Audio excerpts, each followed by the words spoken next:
एक रात किसी कारणवश मोहन को नींद नहीं आ रही थी। वह बार बार करवटें बदल रहा था। काफी देर हो गई थी और मोहन सो ही नहीं पा रहा था। मोहन बिस्तर से उठता है और चप्पल पहनकर बाहर टहलने निकल पड़ता है। अक्सर गांव में सभी गांव वाले प्रातः 5 बजे ही उठ जाते हैं, पर उस दिन न जाने क्यों 6 बजने के बाद भी कोई भी गांव वाले नहीं उठे थे। मोहन को यह बात थोड़ी अचरज सी लगी। वह इधर उधर देखता है, पर उसे कोई भी दिखाई नहीं देता है। चारों तरफ घना कोहरा और अंधेरा छाया हुआ था। मोहन घूमते हुए आगे निकल पड़ता है, तभी उसे सामने एक घूंघट वाली औरत दिखाई देती है। अरे इस वक्त ये घूंघट वाली औरत कौन है, और वो भी यहाँ अकेली? चलो जाकर पूछता हूँ क्या माजरा है। मोहन उस घूंघट वाली औरत के पास जाता है। उस औरत ने लंबा सा घूंघट ले रखा था, लाल रंग की साड़ी पहनी थी और हाथों में रंगीन चूड़ियां पहन रखी थीं, जिससे वह काफी सुंदर लग रही थी। मोहन उसको देखकर मोहित सा हो जाता है। फिर वह उसे धीरे से पूछता है, कौन हो आप, और यहाँ अकेले इस वक्त क्या कर रही हो? मेरा नाम छाया है। मैं पास वाले गांव से आई हूँ। यहाँ मेरे बुआ रहती है। बस उसी से मिलने आई थी। पर इतनी सुबह तुम क्यों आई हो? तुम्हें तो दिन में आना चाहिए। अभी सुबह कहाँ हुई है? अभी तो रात के 2:30 बज रहे हैं। क्या रात के 2:30 बज रहे हैं? पर मैंने तो अपनी घड़ी में देखा था, उसमें तो सुबह के 5 बज रहे थे। शायद मेरी घड़ी रुक गई होगी, तभी मैं सोचूं कि अभी तक गांव वाले उठे क्यों नहीं है। खैर, इतनी रात को तुम अकेले क्यों घूम रही हो? क्या तुम्हें डर नहीं लगता? डर? कैसा डर? मुझे डर नहीं लगता। मैं अकेली ही इधर उधर घूमती रहती हूँ। ओ, ओ, अच्छा। क्या मैं तुम्हारा चेहरा देख सकता हूं? वो इतने समय से हम दोनों बात कर रहे हैं और मैंने अभी तक आपका चेहरा देखा भी नहीं है। तो क्या आप घूंघट हटा करके अपना चेहरा दिखा सकते हैं, अगर आपको कोई ऐतराज ना हो तो? क्या आप सच में मेरा चेहरा देखना चाहते हो? तो ठीक है, यह देखिए। छाया इतना कहकर अपने चेहरे से घूंघट को ऊपर कर लेती है। वही मोहन छाया के चेहरे को देखकर अत्यधिक भयभीत हो जाता है और थर थर कांपने लगता है। अरे अरे, क्या हुआ? तुम इतने कांप क्यों रहे हो? तुम तो मेरी शक्ल देखना चाहते थे ना।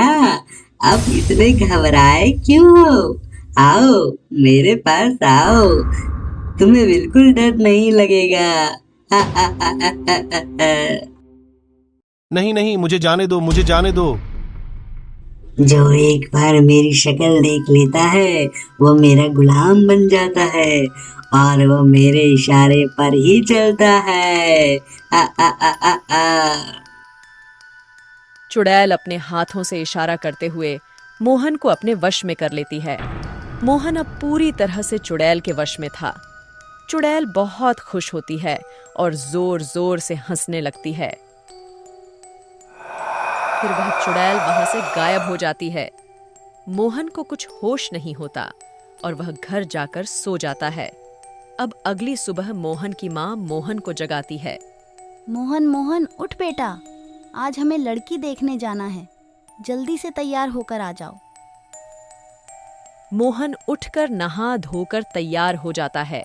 उसके बाद वे सभी लड़की के घर मोहन के लिए लड़की देखने जाते हैं। लड़की सभी को बहुत पसंद आ जाती है, लेकिन मोहन अपने आप में खोया हुआ था।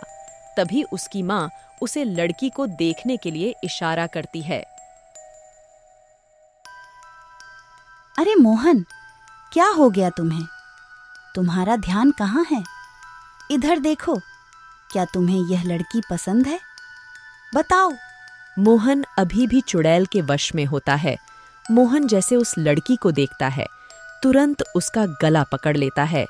यह दृश्य देखकर सभी लोग हैरान हो जाते हैं और झट से मोहन के हाथों से उस लड़की का गला छुड़ाते हैं। ये क्या हरकत की है मोहन? तुमने तो मेरी नाक कटा दी। मैं सारी लड़कियों को मार डालूंगा। जो भी मेरे सामने आएगी मैं उसे नहीं छोड़ूंगा। मुझे तो बस छाया चाहिए, छाया चाहिए। ये सब कहकर मोहन वहां से चला जाता है। वही लड़की के माता पिता मोहन और उसके परिवार पर काफी ज्यादा गुस्सा हो जाते हैं। फिर मोहन के माता पिता उस लड़की के माता पिता से माफी मांगते हैं और वापस अपने घर आ जाते हैं। वहीं घर पर भी मोहन का वही हाल था। वह अपने में ही खोया हुआ था और अजीब सा व्यवहार कर रहा था। वहीं दूसरी तरफ घूंघट वाली चुड़ैल अपने दूसरे शिकार के लिए मध्य रात्रि को निकल पड़ती है। चुड़ैल गांव में घूम घूम कर अपने दूसरे शिकार को खोज रही थी कि तभी बस स्टॉप पर एक लड़का गाड़ी से उतरते दिखता है। चुड़ैल उस लड़के को देखकर मुस्कुराने लगती है और फिर उसका पीछा करती है।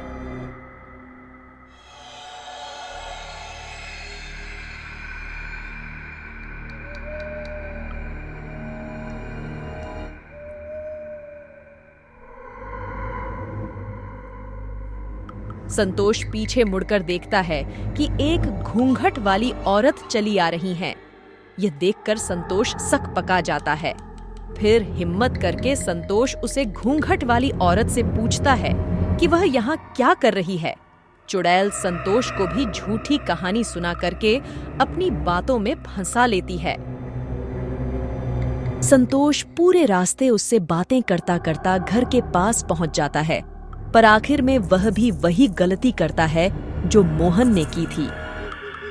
अगर आप बुरा ना मानो तो क्या आप अपना चेहरा दिखा सकते हो?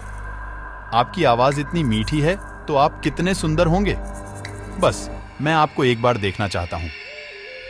ठीक है, मैं अभी अपना चेहरा दिखाती हूँ। संतोष के इतना कहते ही चुड़ैल अपना घूंघट ऊपर करके अपना डरावना चेहरा संतोष को दिखाती है। यह देखकर संतोष बहुत अधिक डर जाता है और उल्टे पांव भागने लगता है। तभी चुड़ैल उसे पकड़ लेती है और एक हाथ से ऊपर उठा लेती है। जो एक बार मुझे देख लेता है वो मेरा गुलाम बनकर रह जाता है। अब तुम भी मेरे गुलाम हो। मैं जो कहूँगा वो तुम्हें करना ही होगा। देखो, मेरी आंखों को देखो। चुड़ैल संतोष को अपने वश में कर लेती है और जोर जोर से हंसने लगती है। फिर चुड़ैल संतोष को वहीं पटककर गायब हो जाती है। संतोष अपने होशो हवास में नहीं होता है और उठकर अपने घर की तरफ चल पड़ता है।